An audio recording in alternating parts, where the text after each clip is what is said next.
Welcome to my channel. আজি আপোনালোকৰ মাজলৈ আন এটা জব আপডেট লৈ আহিছো। ইণ্ডিয়ান এয়াৰফোৰ্স ৰিক্ৰুইটমেন্ট 2024 নোটিফিকেশন ওলাইছে। যিসকলে ইণ্ডিয়ান এয়াৰফোৰ্স বা ভাৰতীয় বায়ুসেনাৰ কাৰণে প্ৰিপাৰেচন কৰি আছে তেওঁলোকৰ কাৰণে এটো মোস্ট ইম্পৰ্টেন্ট ভিডিও হয়। আপোনালোকে ভিডিওটো কাটি নিদিব।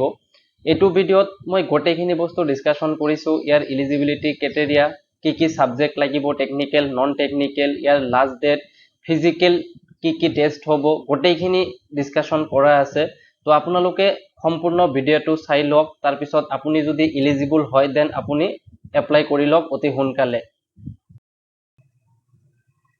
The Indian Air Force IAF has announced the Ognivir Bio Recruitment 2024 with more than 25 plus openings under Ognipod Bio program.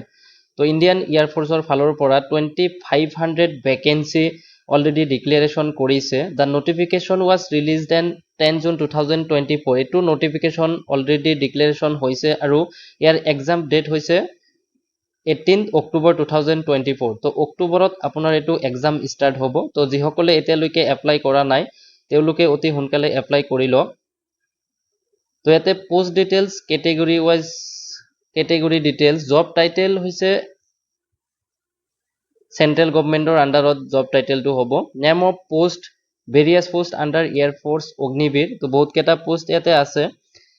Number of vacancies 2500 plus, duration of service 4 years, mode of application online. Online application start 8 July. তো এতিয়ালৈকে start হোৱা নাই, 8 জুলাইৰ পৰা start হ'ব।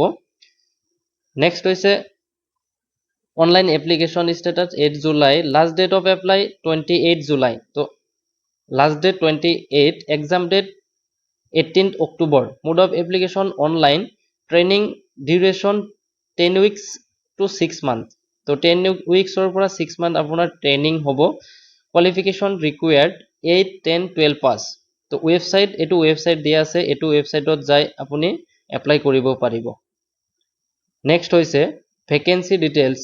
So the Indian Air Force has announced a remarkable opportunity for candidate inspiring to join Indian Air Force Ognivir post with over 2500 post already discuss কৰিলো। Next হৈছে eligibility criteria।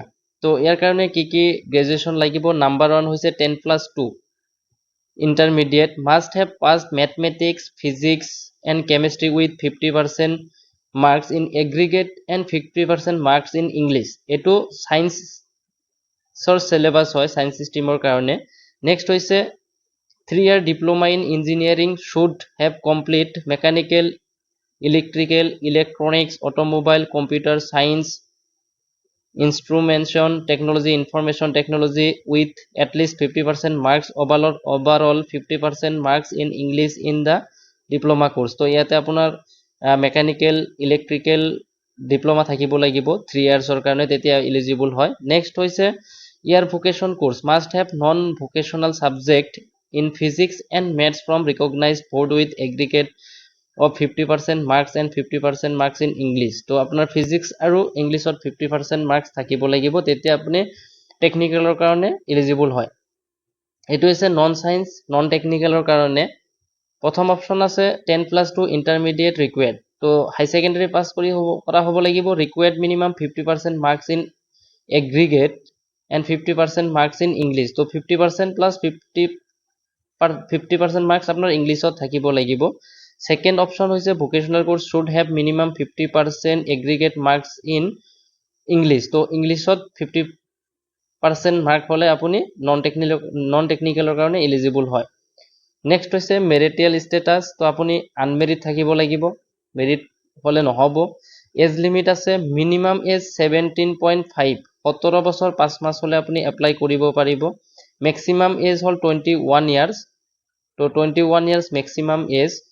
As range, তো age range দিয়া আছে ইয়াতে সব 372004 to 312008, তাৰ মানে 3 July 2004 পৰা 3 জানুৱাৰী 2008। তো এইখিনিৰ ভিতৰত আপুনি এজ ৰেঞ্জ হলেহে আপুনি এপ্লাই কৰিব পাৰিব। নেক্সট হৈছে ফিজিক্যাল স্ট্যান্ডাৰ্ড। তো ফিজিক্যাল স্ট্যান্ডাৰ্ড ইয়াতে হাইট প্ৰথমতে হাইট দি আছে মিনিমাম একসেপ্টেবল হাইট 152.5 সেন্টিমিটাৰ ওয়েটটো আপোনাৰ ইয়াতে দিয়া নাই তো ওয়েট তেওঁলোকৰ হিচাপত হ'ব চেষ্ট হ'ব 77 সেন্টিমিটাৰ চেষ্ট থাকিব লাগিব এক্সপানশন আৰু 5 সেন্টিমিটাৰ আপুনি ফুলাব লাগিব তো নেক্সট হৈছে আপোনাৰ hearing capable of hearing a force whisper from distance of 6 metres by each ears separately তো আপুনি হিয়াৰিং এইটো থাকিব লাগিব ডেন্টেল এইখিনি healthy jumps and good set of teeth আপোনাৰ দাঁত ভাল থাকিব লাগিব মিনিমাম অফ 14 ডেন্টেল পইণ্ট এইটো ফিজিক্যালি আপোনাৰ এইখিনি বস্তু মেডিকেল কৰাৰ টাইমত চাব